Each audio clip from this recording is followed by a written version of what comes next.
everyone, welcome back to our podcast. Today we are going to discuss an issue that often becomes a debate in many universities, which is smoking on campus. I'm your host for this session, and today I'm joined by my partner as our guest speaker. So, how are you today? I'm doing well, thank you. I'm glad to be here and have the opportunity to discuss this important topic. Great, let's get started. Our topic today is showing your opinion about smoking on campus. So, my first question is quite general. What is your personal opinion about smoking on campus? Personally, I believe that smoking should not be allowed on campus, especially in public academic areas. A university is an educational environment where students, lecturers, and staff should feel safe, comfortable, and healthy. Allowing smoking on campus can negatively affect both physical health and the learning atmosphere. That's interesting. However, some people argue that smoking is a personal right. Why do you think smoking should still be restricted on campus? That's a common argument, and I understand it. Smoking may be a personal choice, but when it happens in a public space like a campus, it affects others as well.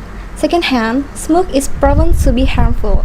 Non-smokers can inhale toxic substances without their consent. On campus, there are many people who may have asthma or other respiratory issues, and exposure to cigarette smoke can worsen their condition. Good point. But what about designated smoking areas? Do you think that could be a solution? Designated smoking areas could be considered as a compromise, but they still need strict regulation. If smoking areas are too close to classrooms, libraries, or hallways, the smoke can still spread. In my opinion, campus should prioritize smoke-free zones, especially around academic buildings, to ensure a clean and healthy environment. Some smokers say that banning smoking on campus can increase stress for students who rely on smoking to relax. How would you respond to that? I understand that some students use smoking as a way to cope with stress. However, smoking is not a healthy or sustainable stress management method. Universities should encourage healthier alternatives such as sports facilities, counseling services, or relaxation programs. These options help students manage stress without harming themselves or others. Now let's talk about the academic environment. In what ways does smoking impact students and learning activities? Smoking has significant impact on the academic environment. First, cigarette smoke can disturb concentration. The smell can be uncomfortable and distressing, especially during lectures or group discussions. Second, smoking areas often create little problems, such as cigarette butts, which make the campus look dirty and unprofessional. This can affect the image of the university as an academic institution. Do you think smoking can also influence students' behavior? Yes, definitely.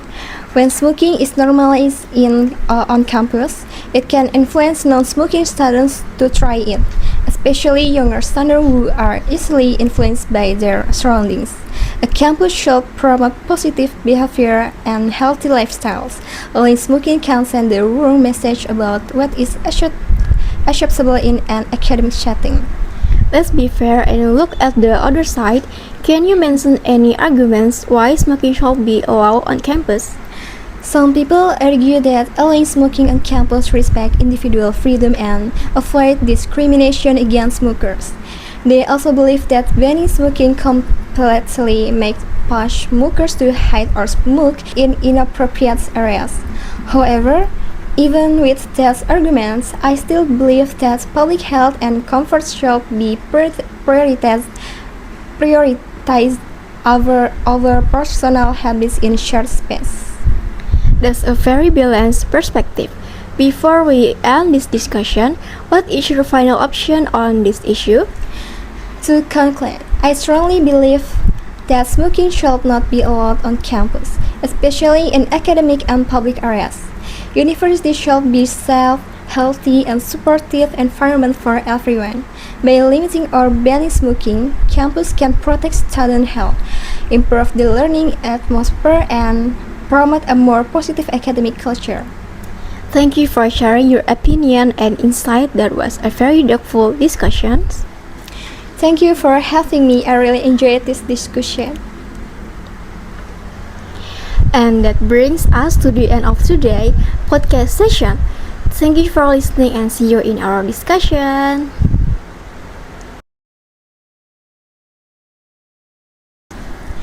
Hello everyone, welcome to our podcast. Today we will discuss a very important topic related to higher education, which is why university students should learn English.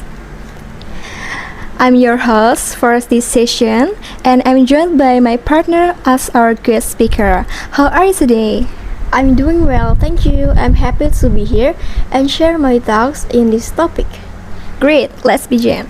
In general, why do you think learning English is important for university students? In my opinion, English is very important in higher education because it is the main language used in academic courses.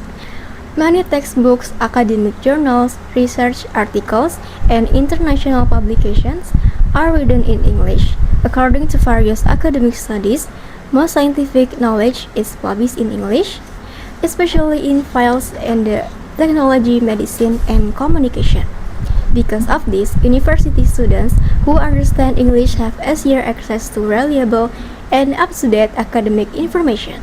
They can read journals, understand theories, and follow global academic developments more efficiently.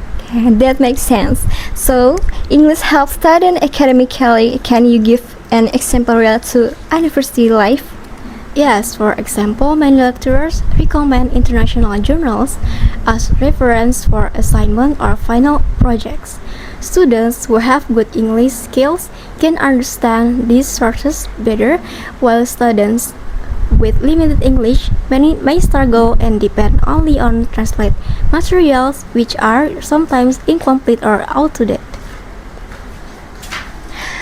Now, let's talk about future careers. Why is English important for students after they graduate? English plays a crucial role in future careers. Many companies, especially multinational and international companies, require English proficiency as the basic skill. Research articles about employment trends show that English-speaking graduates often have more job opportunities and higher Research articles about employment trends show that English-speaking graduates often have more job opportunities and higher competitive. Research article about employment trends show that English-speaking graduates often have more job opportunities and higher competitiveness in the job market. English is not only used for communication but also for understanding work instruction, emails, reports, and professional documents. In some industries, English is even the main working language. So, learning English can increase students' career opportunities.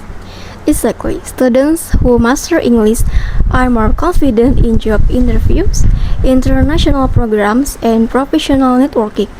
They also have opportunities to work abroad, join international conferences, or continue their studies overseas through scholarships. How about the role of English in global communication and technology? English is known as a global language. It connects people from different countries and cultures. In the digital era, most technology platforms, software, and online learning resources use English. Research-based books and credible online courses are also mostly available in English. For university students, English helps them communicate globally, collaborate in international projects, and understand technological developments more easily. Can you relate this to students' daily activities? Of course, students often use English when accessing academic websites, online journal, and international webinars. Even social media, academic forums, and professional platforms like online conference commonly use English as the main language. Some students say that English is difficult and not necessary for all measures. What is your response to this opinion? It is true that English can be challenging, but difficulty should not be a reason to avoid learning it. Academic books and research articles emphasize that language skills improve with practice. English does not have to be perfect. What matters is the ability to understand and communicate. Even for majors that are not directly related to English, such as communications to business or technology, English is still very useful for accessing global knowledge and opportunities. Good. We are almost at the end of these discussions. What is your final opinion about why university students should learn English? In conclusion, I strongly believe that university students should learn English because it supports academic success, career development, and global communication. Based on academic journals, research articles, and credible sources, English is essential in higher education and professional life. Therefore, learning English is not just an option, but a valuable investment for students' future. Thank you for sharing your insight. That was a very information discussion. Thank you for having me. I really enjoyed this conversation. That concludes today's podcast. Thank you for listening and see you in the next sessions.